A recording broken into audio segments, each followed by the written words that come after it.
Hello everyone. Today we will talk about the introduction to existential risks from artificial intelligence. So in this talk we are going to cover what is AI risk, so what is this thing we call existential risks from artificial intelligence, what can we do about it, and some of the things that we are already doing, and a simplistic effectiveness analysis. So in effective altruism, we analyze the effectiveness of causes according to certain criteria, and we'll talk about a very basic evaluation of AI risk as an effective altruism cause according to those criteria. So what is AI risk? What is the basic claim, the basic thesis we are talking about? So the thesis claims several things. It claims that there will be superhuman artificial intelligence more or less in this century, that this superhuman artificial intelligence systems, they will effectively determine the entire future, and that moreover there is a very wide spectrum of outcomes, from the pessimistic end, where we're talking about complete extinction of the human species, to the optimistic end, where we're talking about outcomes that are so good that from a modern perspective,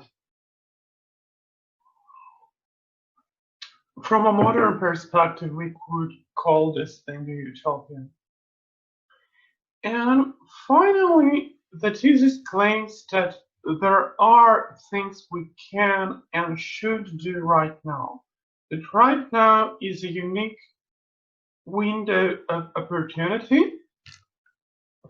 So one could say that humanity is standing on the crossroads, and we need to take steps now to increase the probability of favorable outcomes.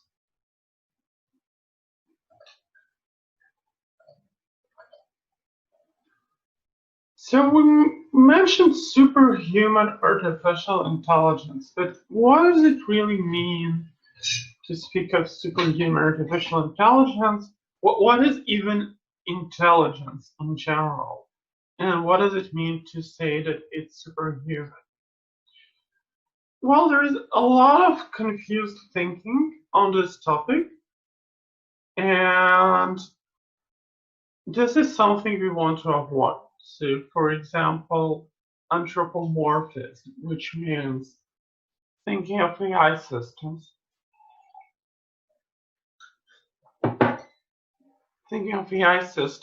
as if they are the same as humans, or using science fiction scenarios as a kind of reference for what AI systems will be like, or the thing I call rhomboomorphism, which means assuming that future AI systems will be extremely similar to AI systems that already exist today. So I want to avoid all of this confused thinking and instead try to look at this concept of intelligence with fresh eyes, so to speak. So the view that I am going to take is that intelligence is actually a certain physical force, and I will explain what I mean by that. So to understand this idea, I will give a certain parable. The parable is the story of Earth, which of course we all more or less know, but let's try to look at it with fresh eyes. So Imagine that you're a traveler from another dimension that never saw planets or civilizations or anything similar before, and following the evolution of Earth over its entire history. And what are we going to see? So Earth formed 4.5 billion years ago, and life evolved 4 billion years ago. Oxygen exists for 2.5 billion years, and complex life, for some definition of complex, exists for half a billion years. Humans, modern humans, exist only for 0.0001 billion years. So compared to the history of the Earth, the entire existence of the human species is effectively an eye blink. And over the entire history of the Earth, changes happen very slowly. All the changes that happen, whether they're geological or biological, they're processes that took many billions or at least millions of years. And suddenly, in the last 100,000 years, when modern humans exist, changes occurred to the planet that are so profound that the planet literally started glowing in the dark. So the changes humans made on the planet are so strong that you can easily see the effect of human changing their environments even from space. So from the perspective of our imaginary interdimensional explorer, this is something very remarkable. It is basically discovering an entirely new physical phenomenon, much more fast and much more violent in some sense than anything they have seen before on this planet. So you could compare it maybe to suddenly discovering nuclear reactions when all you have seen before is only chemical reactions.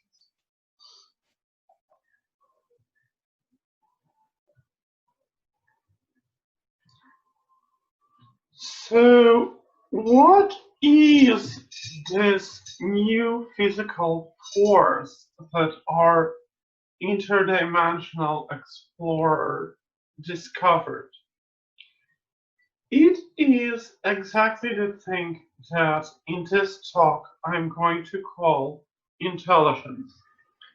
And people mean different things by this word, but for the purpose of this talk, I'm going to refer to something rather specific by intelligence. And specifically, I'm going to define intelligence as pursuing goals by efficient of possible phenomena. So, for example, why does the Earth glow in the dark? Because humans have a goal, which is we don't like it. We don't like darkness. We don't want there to be too much darkness.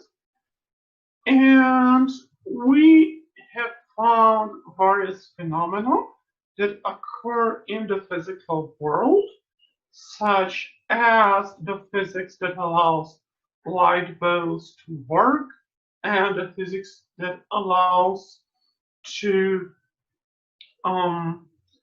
produce minerals from the earth that we need to make various appliances that we use.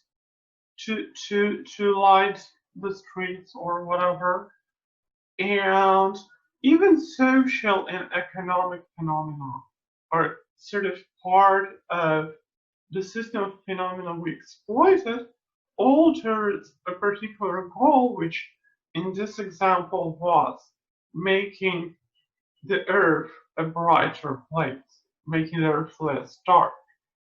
So, in general, one can think of intelligent systems as operating in a cycle, which I call the agency cycle. And the cycle is make an observation, make inferences based on those observations, construct plans based on the knowledge you have already accumulated, and finally act on those plans.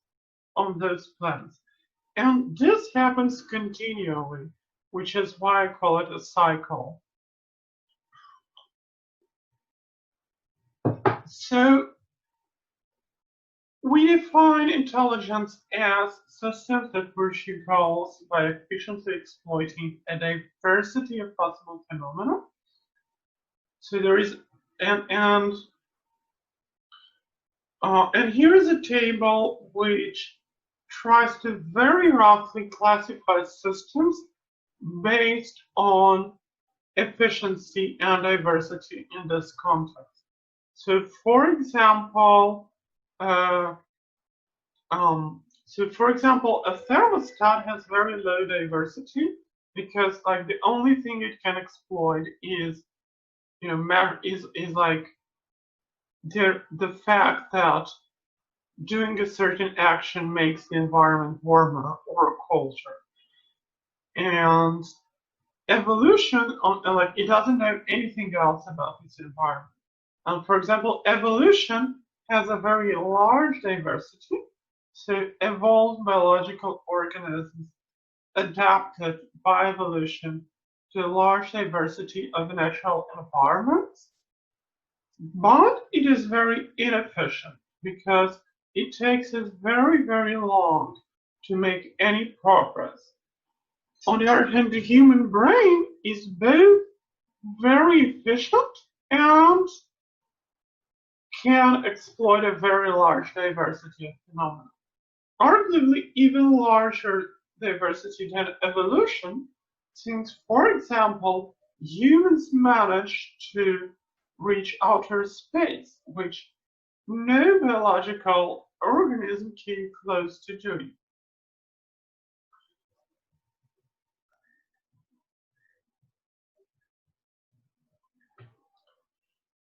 We started the talk by superhuman artificial intelligence. And now we explained what we mean by intelligence. And one thing to notice is that intelligence is not binary. It's not either there or not there. Instead, intelligence is quantitative. So different systems have different degrees of intelligence, which the previous table tried to express in terms of those efficiency and diversity parameters. So, this allows us to understand what is meant by superhuman. So superhuman just means that the degree of intelligence surpasses the intelligence that humans have. And now we come to the word artificial. So what is artificial intelligence? Simply put, artificial intelligence is just the attempt to reproduce intelligence in a computer system. And in particular, strong artificial intelligence is a computer intelligence which is equal to or surpassing that of humans. And computer scientists have been trying to do this for a while, since roughly speaking 1955, but especially in recent years there was some very impressive progress, starting from the so-called deep learning revolution around 2012. So this progress includes things such as recognizing what is an image, so computer systems that solve tasks such as recognizing what is an image, generating synthetic images, understanding sentiment of text, um, generating text, and playing games, such as in this image you see AlphaGo, a program defeating one of the strongest human players in the game of Go. So all of those are, so not all of them actually have the full agency cycle, but all of them hypothetically might be building blocks in such an agency cycle. But still, this leaves us quite far from actual strong artificial intelligence. When will we have strong artificial intelligence? Nobody knows. Predicting technological progress is extremely difficult. Nevertheless, if you look at surveys of experts in AI, then in some of the surveys you can see median estimates around 35 years from now. So if you don't think the experts are completely crazy, then it seems like it's not implausible to suspect that strong artificial intelligence might arrive sometime in the coming decades.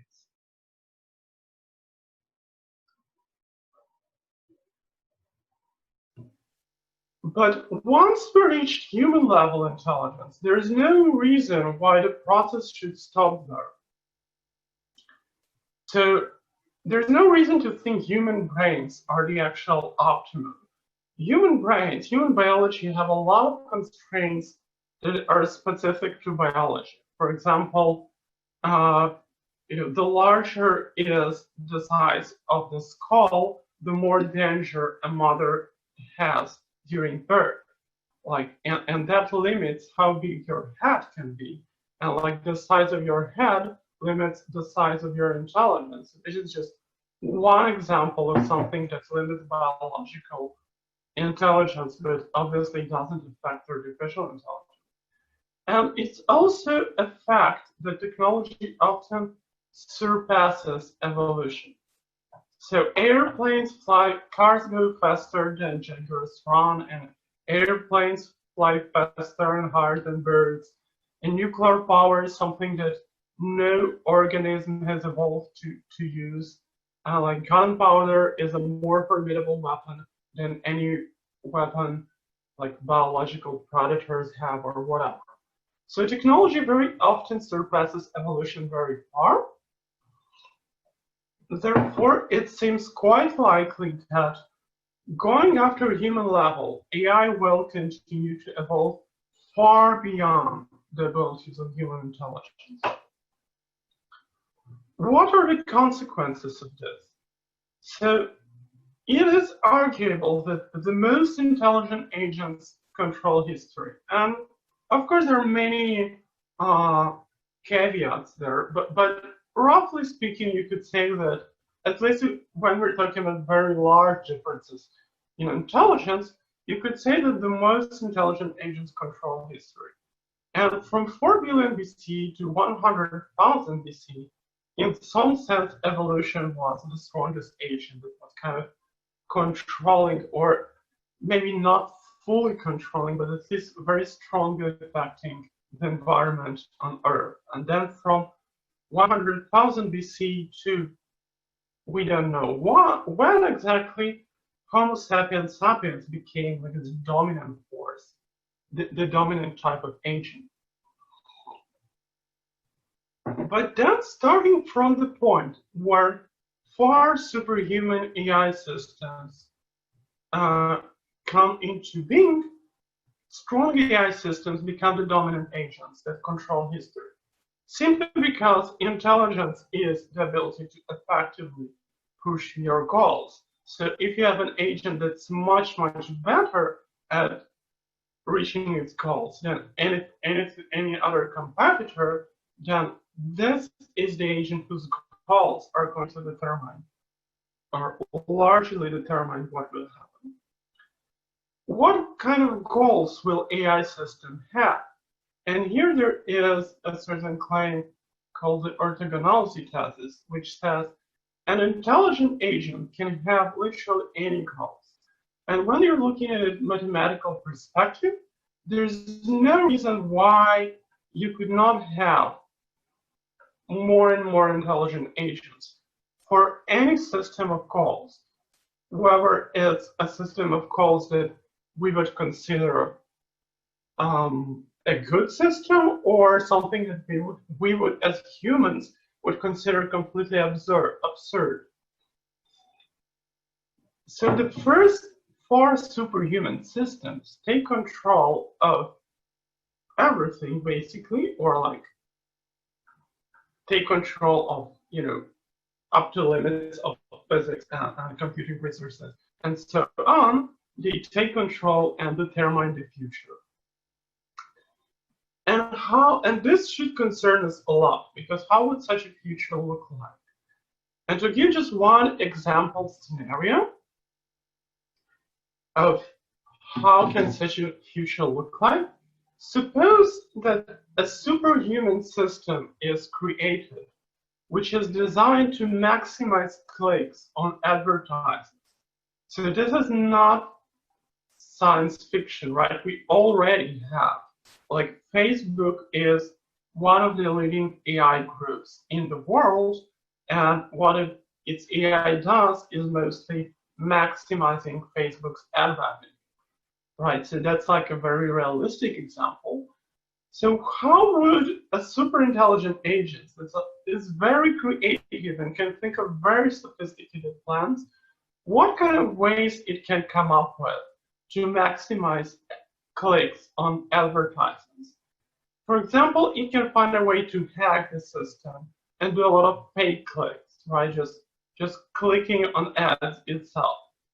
Maybe it's not allowed. Maybe there's something that guarantees only human clicks count. Well, then maybe there's a way to hack humans. Humans can be manipulated. Humans can be affected by various psychological or even biological or physical ways. So why not hack humans and make them just click ads all day?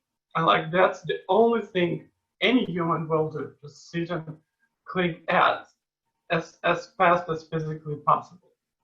Another thing that might be a good idea, if the only thing you care about is maximizing clicks on ads, is killing or disabling anyone who tries to stop you from doing that.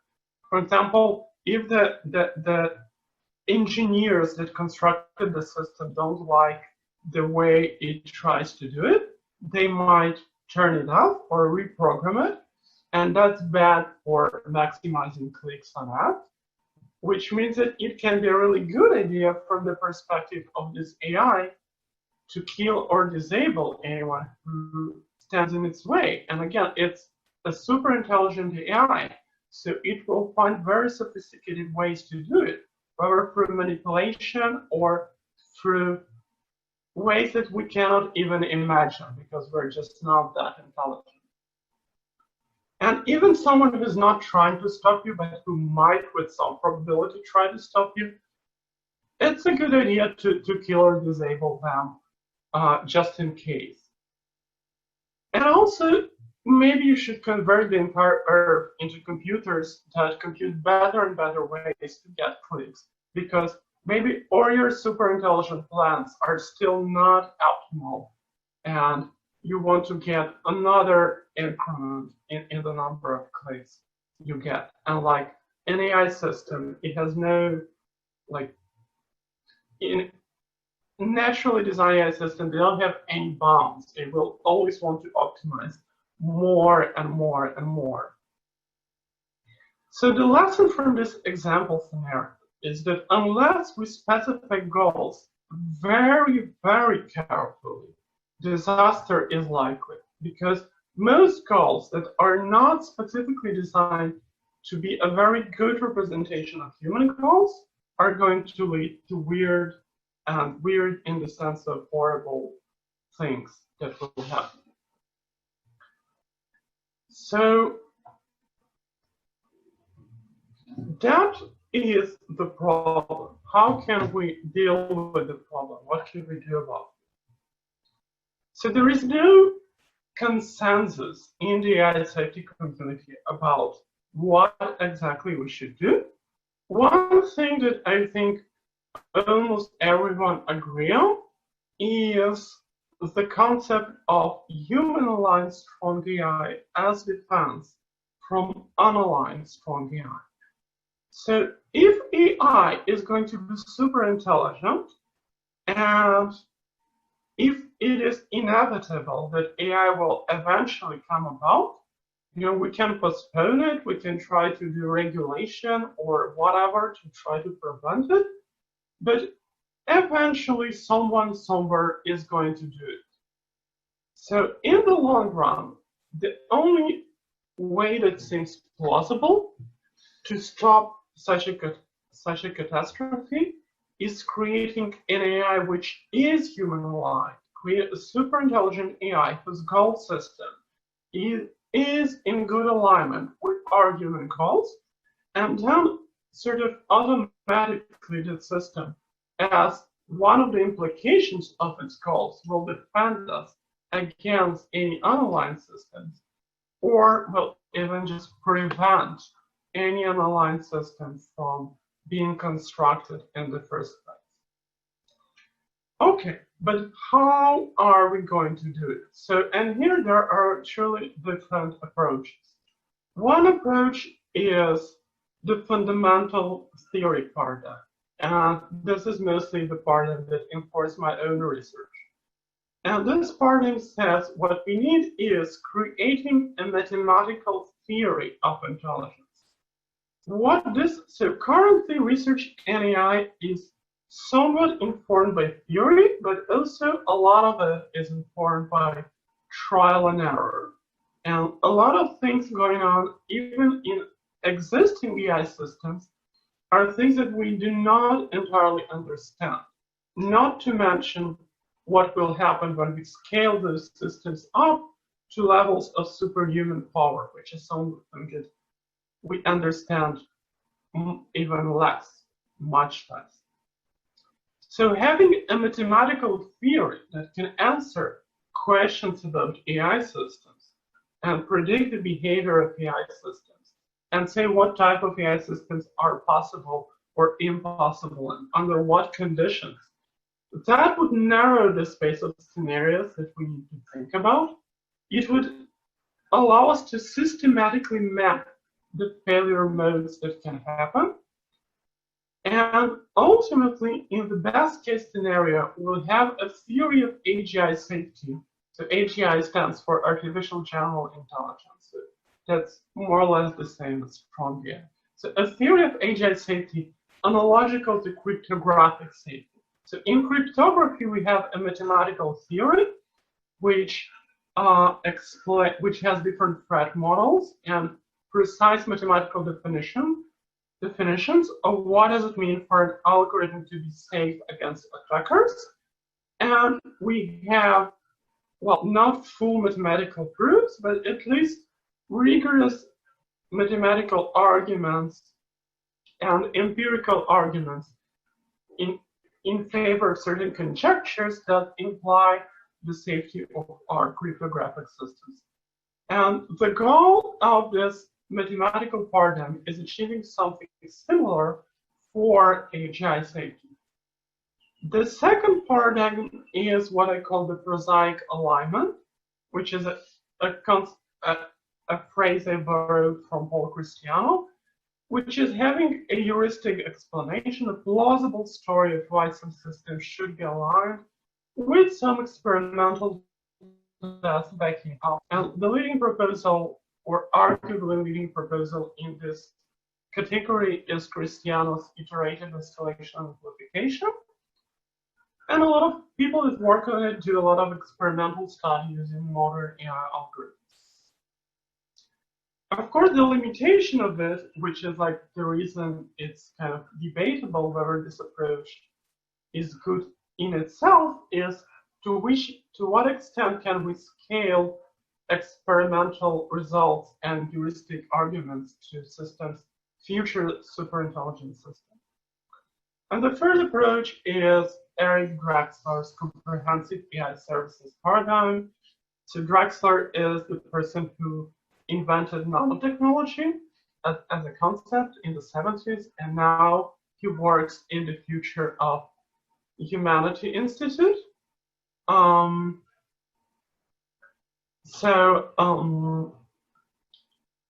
Yeah, and his approach is trying to achieve some kind of a super intelligent AI, which is not an actual agent in some sense. So I will not go into details right now, but we might discuss it during the question and answer session in there. So who are the people working on this? By now, there is a number of different research organizations working on AI risk, and I try to list most of them. I certainly skipped a few that are either very new or just I'm personally not familiar with their research for some reason, or there's not very credible at present, but this should be the most of the people working on it. So there are very different types of organizations. Some of them do technical research, some of them do policy research, which is research about strategies that governments or companies should take in order to improve the probability of good outcomes. Some of them do theoretical research, some of them experimental research, and there are non-profit organizations and organizations that are affiliated with academia and organizations that are actual commercial for-profit companies. So there are different types of actors. If you're looking at it from the perspective of a donor, if you're interested to give money to one of those organizations, then, well, in effective altruism, like in other cause areas, we have some meta charities that rank organizations. Like in global poverty, we have GiveWell and some others. And in animal welfare, we have ACE. So in the field of existential risks, we don't quite have such a meta charity. The closest thing we have is the Open Philanthropy Project. The Open Philanthropy Project doesn't really recommend organizations, but it gives grants. So to the extent you trust their judgment, and they're at least the most prestigious organization in EA giving grants in this area, probably. And they definitely have experts on making those decisions. So to the extent you trust their judgment, you can just follow whatever organizations they give grants to. And mostly those are the four that I marked in green color. So the Machine Intelligence Research Institute, which funds my own work, is one of the very first, I would say the very first organization that started working on it, founded by Eliezer Yudkowsky, and which is mostly works in the theoretical technical research paradigm. And the Center for Human Compatible AI is a center at the University of Berkeley founded by Stuart Russell, who is a prominent AI scientist and does a combination of theoretical and experimental work. And OpenAI is kind of a mixed, sort of for-profit, but not fully for-profit organization, which does experimental work, but they not only do safety, they also increase the capabilities of AI systems. So you should think whether, well, it's a net positive or not. And OT is a relatively new nonprofit. It also does some technical experimental research, mostly following Paul Christiano's proposals. Okay, so finally we come to talking about effectiveness analysis. So in effective altruism, we have three primary criteria how we evaluate causes. And the criteria are importance, neglectedness, and attractability. So importance is about, how important is this cause? Assuming we succeed in this goal, how large is the impact going to be? So in the case of AI system, the key assumptions on which the importance relies on is that there is at least a small chance that, first of all, strong AI is possible, seems likely because humans are an example, that superhuman AI is possible, which also seems likely because, like I said, technology often exceeds biology by a lot, that superhuman AI, if likely, is dangerous, which seems highly likely because there is no reason why there's no mathematical reason why superhuman AI should be ethical. Ethics is just a coincidence of human evolution, one of many, many very different possible goal systems. And the last assumption, which maybe is the weakest, is that superhuman AI will not be made safe without special effort. Maybe, and yet there are some people who think, well, maybe we don't need to do anything because, or we just need to study AI and people will solve safety along with other stuff. But it seems at least plausible that this will not happen. Because, first of all, we definitely have examples of catastrophes resulting from technology, from Titanic to Chernobyl to ozone hole to global warming. We have plenty of examples of unpredicted consequences and failures, even in cases when the engineers were highly confident that their system is safe, or nobody even thought about a particular failure mode. So it seems at least plausible this will happen with superhuman AI. Moreover, there are certain failure modes that are unique to systems that are already superhuman. So this kind of failure modes will not happen in AI systems which are not superhuman. So people will not just spontaneously notice that this problem exists and will fix it. Somebody needs to actually think about it in advance, which is what we're talking about here. And the second factor which affects importance is your assumptions about whether future people have moral worth or only present people. So if you consider future people as being important from a moral standpoint, then the importance of AI risk and existential risk in general becomes overwhelming. And this is Nick Bostrom's astronomical-based argument. Basically, we're talking not just about billions of people alive on Earth today. We're talking about trillions, quadrillions. Nobody can say the number of people that will live in the future if the future goes right. And we colonize the stars, and there will be a lot of humans, and everything will be fun. So if you don't think future people have moral worth, then we're still talking about billions of people that are going to live, at 30, 40, whatever number of years from now, super human AI will happen. And so basically, if you think there is a low to moderate chance that the key assumption holds, like 10%, then even if you don't care about future people, the importance is already very high.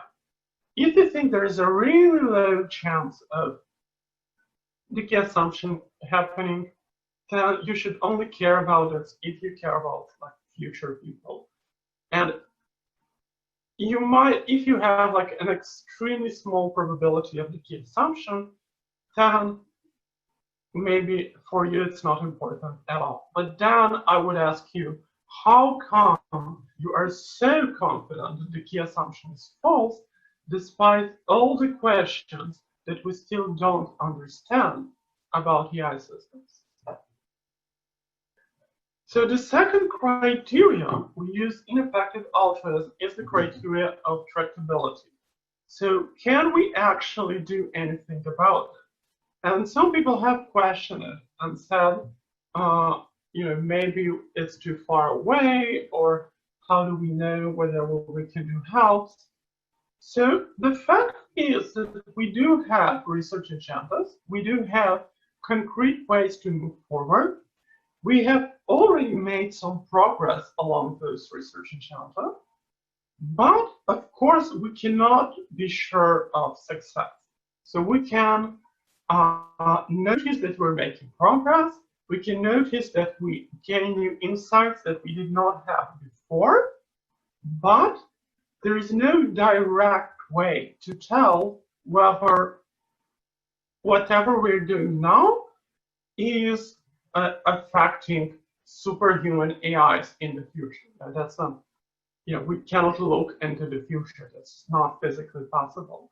So in this sense, tractability is kind of the weakest part for the weakest kind of side of AI risk as an effective cause. But on the other hand, research is always, especially fundamental research, is always highly uncertain, but often it is very influential. If we never did any speculative research, then more or less all of scientific and technological progress would not happen. So not doing that at all is definitely not a reasonable bar to have for deciding what is worthwhile to do.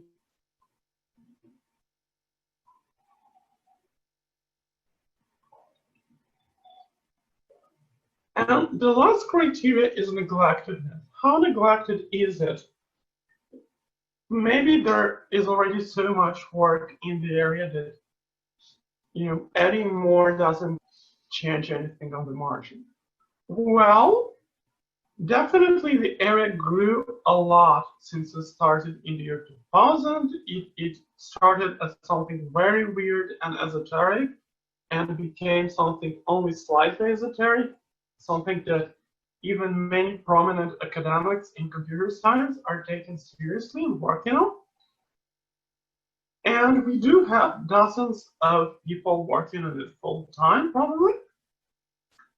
But at the same time, compared to these dozens of people working on AI safety, there are tens of thousands of people working on improving AI capabilities. So it doesn't seem like the optimal state of affairs. Moreover, quality might be more important than quantity. So even if bringing more, more medium level researchers into the field will not change a lot, adding super talented researchers into the field is definitely likely to change a lot, because we know that this type of research is often affected by individuals that have exceptional, ideas that nobody else has. So, okay, supposing that you're convinced and you think that AI safety is an important cause area, and you want to do something about it, you want to contribute, what can you do about it? So one first thing you might be able to do is actually becoming an AGI safety, technical AGI safety researcher. And that's something that makes sense if you have the appropriate skills and inclinations for that. So basically it means that if you are a mathematician or a theoretical computer scientist, or you're planning to become one of those things, then it might be a good option for you. The second option is becoming an AI strategy expert, someone who studies policy or strategy, or someone who works in government organizations or think tanks that produce recommendations on AI policy. So that's not something I personally understand in depth, but if someone here is kind of interested in that, then I can definitely connect them to people who will help them to learn more. The third type of thing you could do is operations in research organizations. So all those organizations I mentioned before, only having researchers is not enough. For those organizations to function, you need a lot of people doing administrative work, doing logistical work, doing financial work, whatever. That's also something you might consider. Of course, those positions might also be very competitive and well, are limited by in what country you live, or like to what country you're willing to move. And the fourth thing is doing outreach, bringing more talent, more funding into the area. So for example, if you are thinking of a career, or you already have a career in media, then that might be, you might be well positioned to do things about it. And last but definitely not least is just donating money to one of the organizations already working on it. Because obviously, those organizations cannot exist without funding. The researchers need salaries and so forth. So to finish the talk, I will just mention some further reading for people who want to learn more. So I have a few items here. The first two items are books written for a popular audience. So they're not, you don't need to be a computer scientist or whatever to read those. But they are written by people who are actually working in the field. So Nick Bostrom, who wrote Super Intelligent Paths, Dangers, and Strategies, is the person managing the Future of Humanity Institute in Oxford. And this book made an enormous progress in terms of raising awareness about the whole topic. The second book by Stuart Russell is a well-known AI scientist who wrote the book Human Compatible Artificial Intelligence and the Problem of Control. It's a very new book. And yeah, so if you're a non-technical person, you could read this. If you are a technical person, but you haven't read a lot about the topic, you will still learn a lot from those books. The other items on the list are for those people who want to actually become, or at least considering becoming, technical researchers in the field. So those are just some papers that I think are good starting points to learn about it. So the first two are papers that exist in the theoretical research paradigm, and the second two items are papers that belong to the heuristic empirical research paradigm. So the first one is Agent Foundations for Aligning Machine Intelligence and Human Interest. That basically explains the research agenda at MIRI, the Machine Intelligence Research Institute. The second one is a shameless self-promotion. It is my own research agenda. The Learning Theoretic AI Alignment Research Agenda. And the third one, Concrete Open Problems in AI Safety, is a paper by people from Google Brain and OpenAI, which inspired a lot of research in the area. So a lot of research that is based on existing machine learning algorithms. And the last link, Supervising Strong Learners by Amplifying Quick Learners, is a paper by Paul Cristiano and others that explains Paul Cristiano's approach to solving the AI alignment, which, like I said, is definitely not the only approach, not the approach I personally favor, but is definitely one of the more prominent.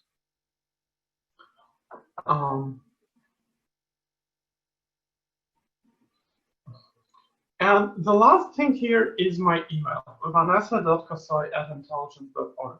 So if any of you want to do research in the field or considering it, then feel absolutely free to contact me, and I will be always glad to talk about it and to explain more and help you, reach the right connections and start in the right direction. So that's it. Thank you for listening. And now I will take just a minute break, and then I will take questions. So.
Okay, so I'm ready to take some questions, and let's see.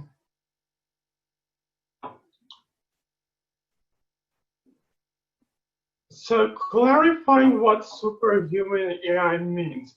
So I think that I have sort of explained it, but basically to recapitulate, the superhuman, well, intelligence is the ability to effectively pursue goals by exploiting diverse phenomena.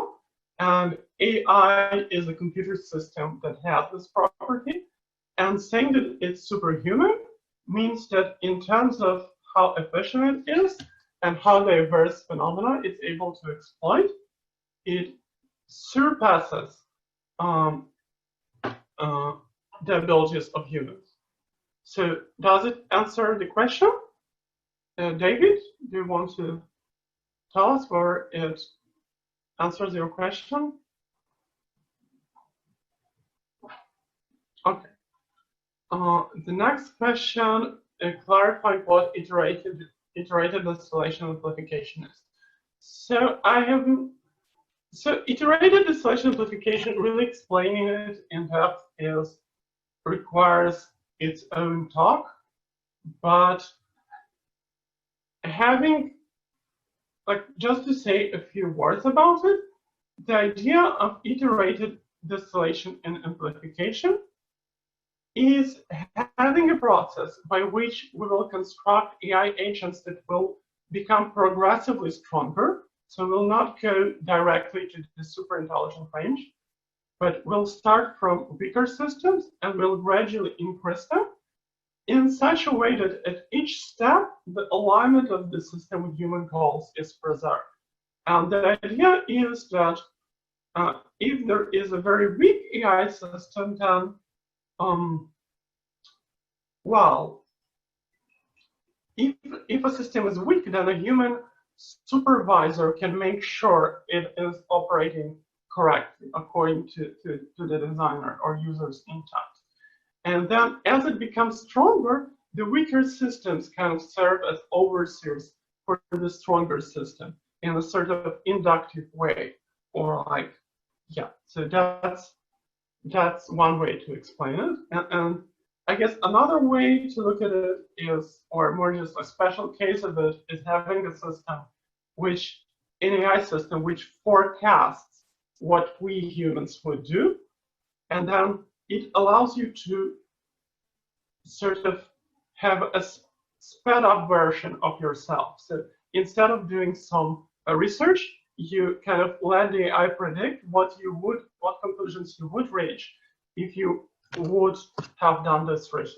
And like optimistically, the AI's predictions will be accurate, and then the AI will only replicate what you yourself would do and not have like its own weird goals incompatible with humans. So that's just really the tip of the iceberg. But okay. So let's see what else. What kind of mathematics forms the foundation of AI safety alignment research?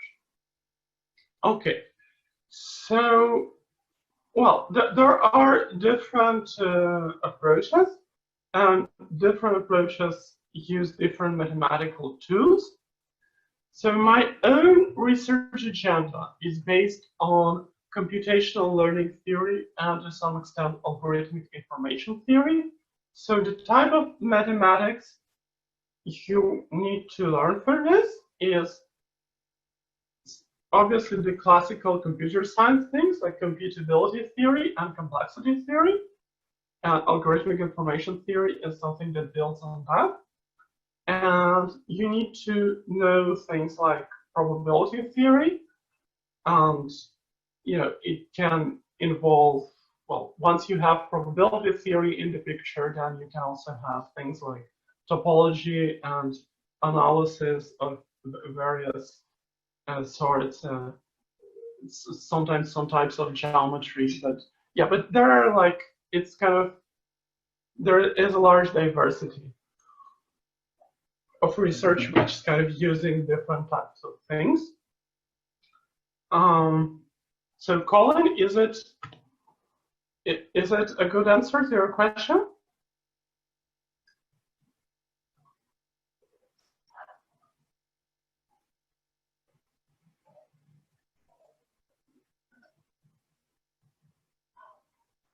Okay, so yeah, computational learning theory.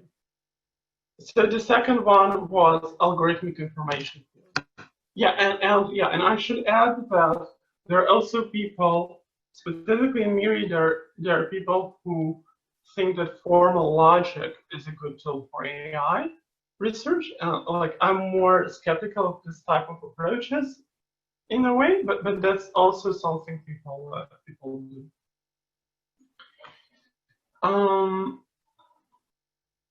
Okay, next question. How ready are governments and corporations to adopt the safety measures researched by these organizations? Yeah, this is a good question. I think that, well,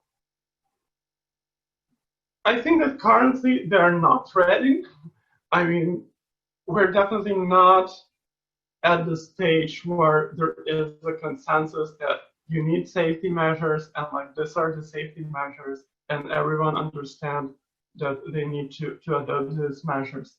We're definitely not there. So people who are working in AI safety from the angle of strategy are definitely thinking of how to create a situation in which governments and corporations would take it seriously, but we're definitely not there yet.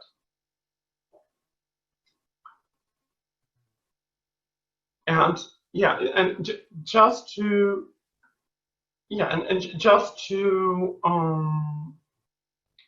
make a certain point clear, it's obvious that we can never be certain that literally everyone will follow safety measures. Like even government imposed measures, someone somewhere might be able to do something stupid, and this will result in a disaster. But we do hope that. So what we can hope for is that governments and corporations will take it sufficiently seriously that we can postpone the disaster until the time that we have a human-aligned super AI system running and sort of managing the show and preventing those kind of disasters. Okay, so LessWrong post about fixed point theorem. What's that currently used for? So fixed point theorems, yeah, no, it's actually not related to iterative amplification. So the fixed point theorem that you're probably referring to is the so-called logical induction, which is a certain way to assign probabilities to statements in formal logic. And more generally, it can be used as a way of forecasting. So fixed point theorems appear there. I mean, it's not super surprising in the sense that we also have fixed point theorems in game theory. And in some sense, the fixed point theorems appear in this type of math for similar reasons.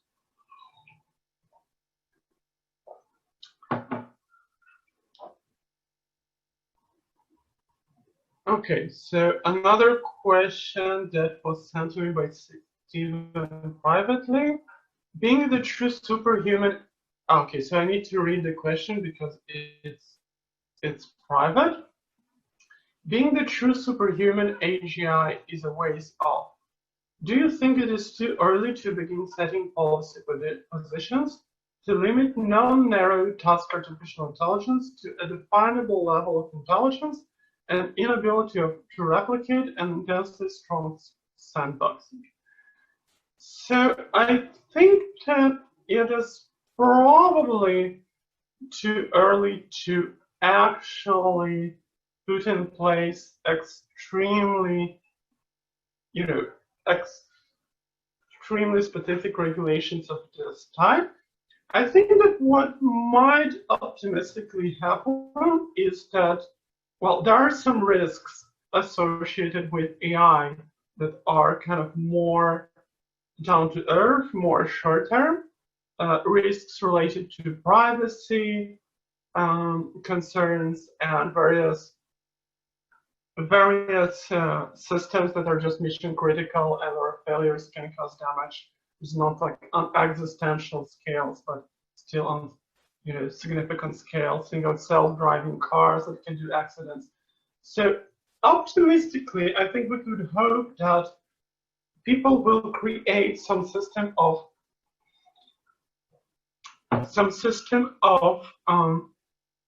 regulations or just good kind of good design principles that people in the industry will follow, and that gradually this system, this infrastructure, once it's in place, we will be able to scale it up to the sort of safety measures that super intelligent AI will require. So I guess that's something that might work, but yeah, but probably like doing right now something that like enforces sandboxing is something we're probably not at the point where it's meaningful. Okay, so a question from Nadav. Given that this field has been researched for some time, can you allude to any concrete progress that has been made? Do you think that research done so far is likely to make us safer in the future, or has it only laid the foundation for further research? Okay, so yeah, so concrete progress. So there is a number of different types of progress that has been made. One, there is progress in the purely theoretical realm in fields such as decision theory, where Miri was studying various questions that have to do with decision theory in systems with multiple agents.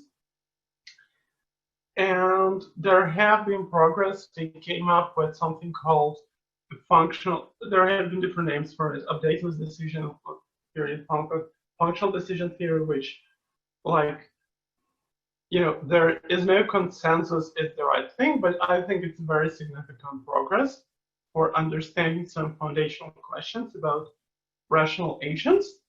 And specifically, my recent work kind of formalizes. So it was a kind of semi-formal idea that my recent work formalizes, and there's also no consensus if my formalization is correct. Well, it's not even published yet, but yeah, I definitely consider it progress. And in other, so this is like an example of the type of progress in like pure theory land.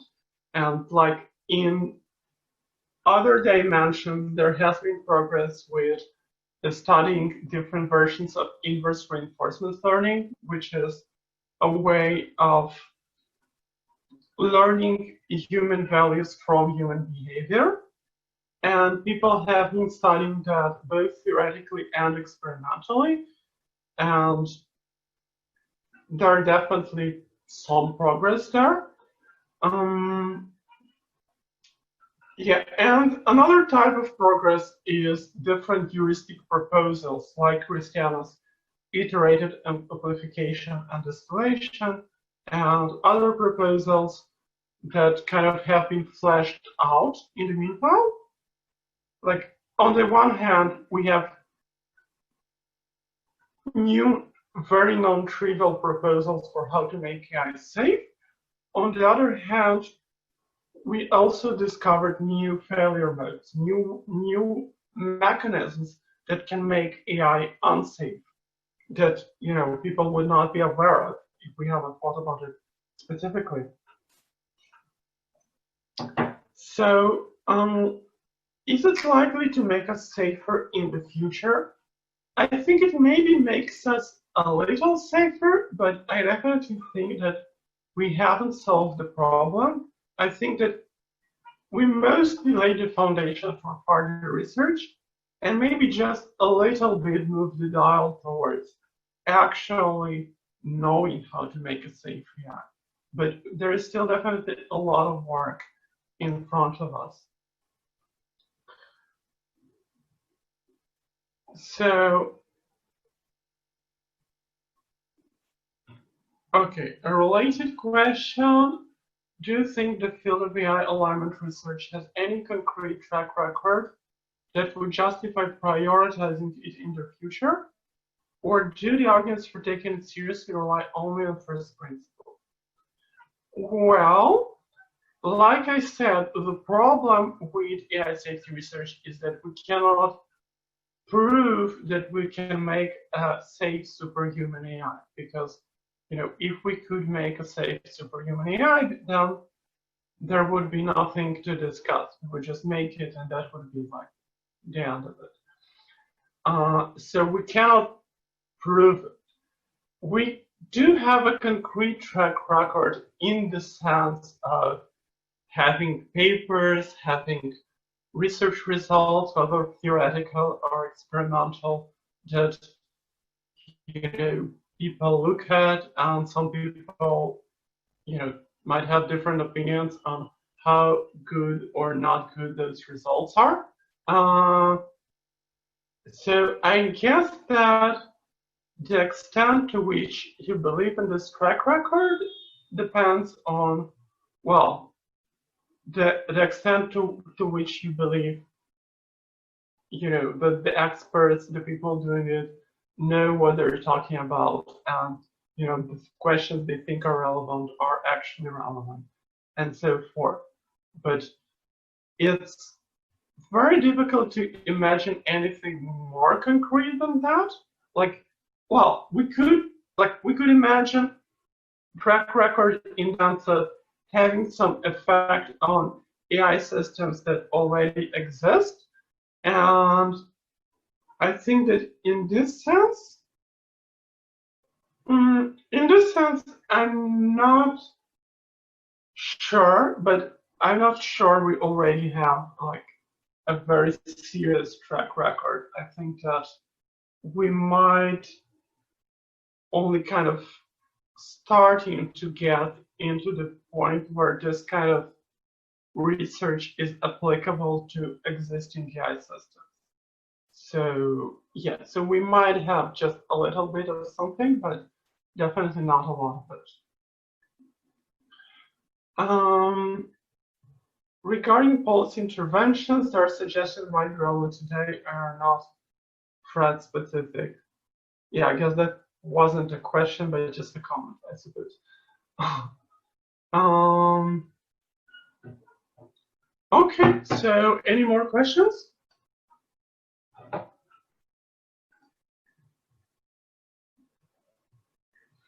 All right, so if there are no more questions, then thank you everyone for listening. And I will just repeat that. Yeah, I think Nadav has something. Nadav? Oh, it's just it's not. Never mind. Okay, so I will just repeat that if you want to learn about this topic in depth, or especially if you want to become a researcher, then you're welcome to contact me, and we will talk about it. Thanks everyone.